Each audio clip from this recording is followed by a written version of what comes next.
ایسا صحابی جس نے حضور صلی اللہ علیہ وسلم کے عشق میں اپنے دانت مبارک شہید کر دیے۔ کیا آپ جانتے ہیں ایک ایسا صحابی تھا جس نے حضور صلی اللہ علیہ وسلم کو دیکھے بغیر عشق کی بے انتہا کی۔ آئیے آج میں آپ کو ایک کہانی سناتا ہوں صحابہ کی، حضرت اویس قرنی۔ اسلامی تاریخ میں ایک نہایت عظیم اور نیک شخصیت کا نام حضرت اویس قرنی ہے۔ آپ ان لوگوں میں سے تھے جنہیں تابعی کہا جاتا ہے، یعنی وہ مسلمان جو صحابہ کرام کے زمانے میں ایمان لائے مگر انہیں محمد صلی اللہ علیہ وسلم کی ظاہری زیارت نصیب نہ ہو سکی۔ اس کے باوجود حضرت رسول صلی اللہ علیہ وسلم نے خود ان کا ذکر فرمایا، جو ان کی عظمت کی سب سے بڑی دلیل ہے۔ حضرت اویس قرنی کی ابتدائی زندگی۔ حضرت اویس قرنی یمن کے علاقے قرن کے رہنے والے تھے، اسی وجہ سے انہیں قرنی کہا جاتا ہے۔ وہ نہایت سادہ، غریب اور زاہد انسان تھے۔ دنیاوی دولت یا شہرت سے ان کا کوئی تعلق نہیں تھا۔ وہ عام طور پر بکریاں چراتے اور محنت مزدوری کر کے اپنا اور اپنی والدہ کا گزارا کرتے تھے۔ ان کی زندگی سب سے بڑی خصوصیت اپنی ماں کی بے مثال خدمت تھی۔ ان کی والدہ بہت بوڑھی اور بیمار تھیں، اس لیے حضرت اویس قرنی رضی اللہ عنہ ہمیشہ ان کی دیکھ بھال میں مصروف رہتے تھے۔ رسول صلی اللہ علیہ وسلم سے بے مثال محبت۔ جب یمن کے لوگوں تک اسلام کی دعوت پہنچی اور انہوں نے رسول صلی اللہ علیہ وسلم کے بارے میں سنا تو حضرت اویس قرنی کے دل میں بھی حضور صلی اللہ علیہ وسلم کی محبت پیدا ہو گئی۔ انہوں نے اسلام قبول کر لیا اور دل ہی دل میں رسول صلی اللہ علیہ وسلم سے بے پناہ محبت کرنے لگے۔ ان کی سب سے بڑی خواہش یہ تھی کہ وہ مدینہ جائیں اور رسول صلی اللہ علیہ وسلم کی زیارت کریں۔ ایک دن حضرت اویس قرنی رضی اللہ عنہ نے اپنی والدہ سے عرض کیا، ماں، میرا دل چاہتا ہے کہ میں مدینہ جا کر رسول صلی اللہ علیہ وسلم کی زیارت کروں۔ ان کی والدہ نے اجازت دیتے ہوئے کہا، بیٹا جا سکتے ہو تو جاؤ، مگر زیادہ دیر نہ لگانا کیونکہ مجھے تمہاری ضرورت ہے۔ حضرت اویس قرنی فوراً مدینہ کی طرف روانہ ہو گئے۔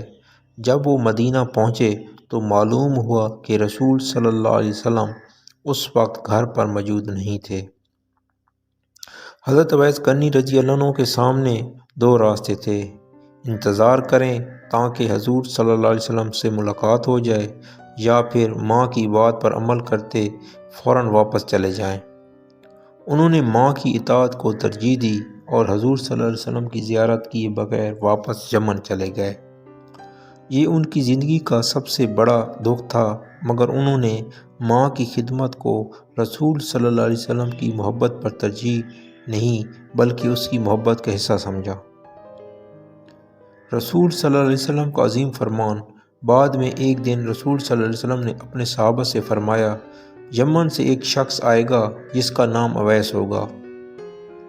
اس کی ایک ماں ہے جس کی وہ بہت خدمت کرتا ہے۔ اگر تم اسے پاؤ تو اسے اپنے لیے دعا کروانا۔ یہ بہت بڑی فضیلت تھی۔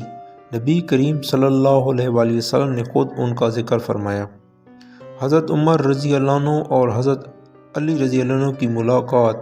رسول صلی اللہ علیہ وسلم کے وصال کے بعد جب یمن کے قافلے مدینہ آتے تو عمر بن خطاب اور ان سے پوچھتے، علی ابن ابی طالب، کیا تم میں سے اویس قرنی موجود ہے؟ ایک دن بالآخر انہیں حضرت اویس قرنی مل گئے۔ انہوں نے پوچھا، کیا تم اویس قرنی ہو؟ انہوں نے جواب دیا، جی ہاں۔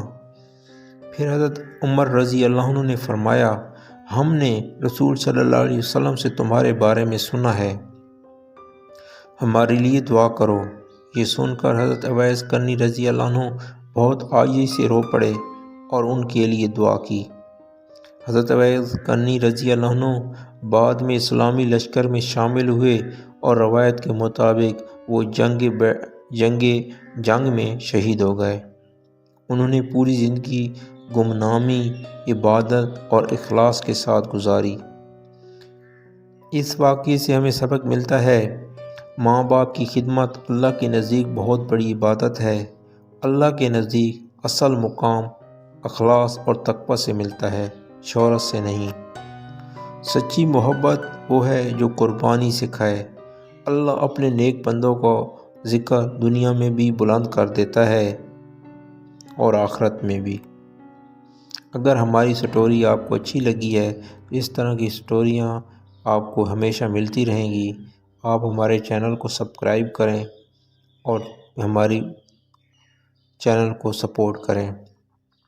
آپ اگر چاہتے ہیں کہ اپنی من مرضی کی کہانی سننا چاہیں تو ہمیں کمنٹس میں اپنا سٹوری کے متعلق بتائیں۔ انشاءاللہ ہم کوشش کریں گے آپ کی سٹوری ضرور پڑھیں۔ اللہ پاک سے دعا ہے کہ ہمیں ہر کسی کو حضرت اویس کرنی جیسی محبت حضور صلی اللہ علیہ وسلم سے کرنے کی ہمت دے، اور اللہ پاک ہم سب کا حامی و ناصر ہو۔ آمین ثم آمین۔